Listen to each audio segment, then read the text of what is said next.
Hello বন্ধুরা, আজকে আমি রান্না করব কচু পাতায় ডাল ভর্তা। আমার প্রথমে লাগতেছে কচু পাতা, তারপর লাগতেছে পেঁয়াজ, রসুন, পাঁচফোড়ন, তারপর লবণ, হলুদ গুঁড়া, তারপর শুকনো লঙ্কা, কাঁচা লঙ্কা আর ডাল।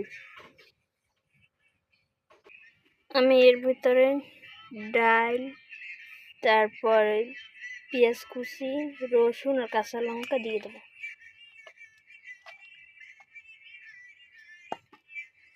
তারপরে এর ভিতর পরিমাণ মতো জল দিয়ে দেবো। এবার আমি ঢাকনা দিয়ে ঢেকে দেবো।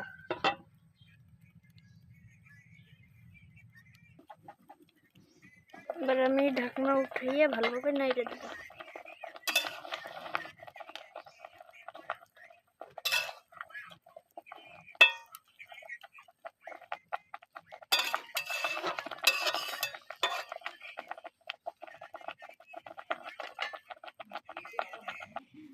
ভালোভাবে নাড়িয়ে দেবো যাতে সিদ্ধ হয়।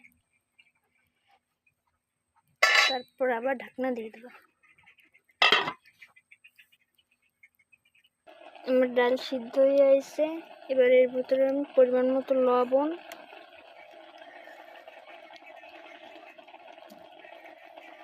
আর দেবো হলুদ গুঁড়ো দিয়ে ভালো করে নাড়াচাড়া করবো।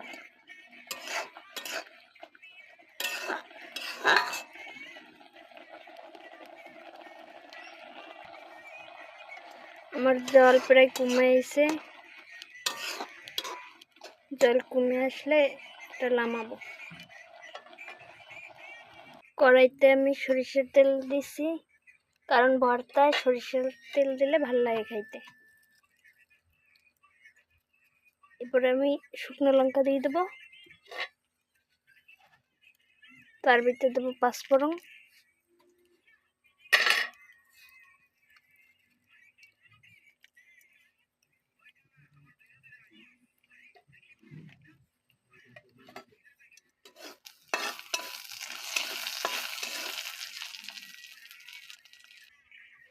ব্যাস আমার ওইটা হয়ে গেছে। এবার এর ভিতর ভর্তাটা ঢেলে দেবো।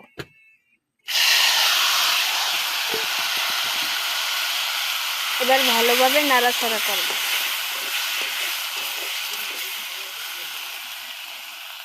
আমার ভর্তার জল শুকিয়ে এসে, এবার আমি উঠাবো। ব্যাস আমার রান্না করা শেষ। কচু পাতায় ডাল ভর্তা।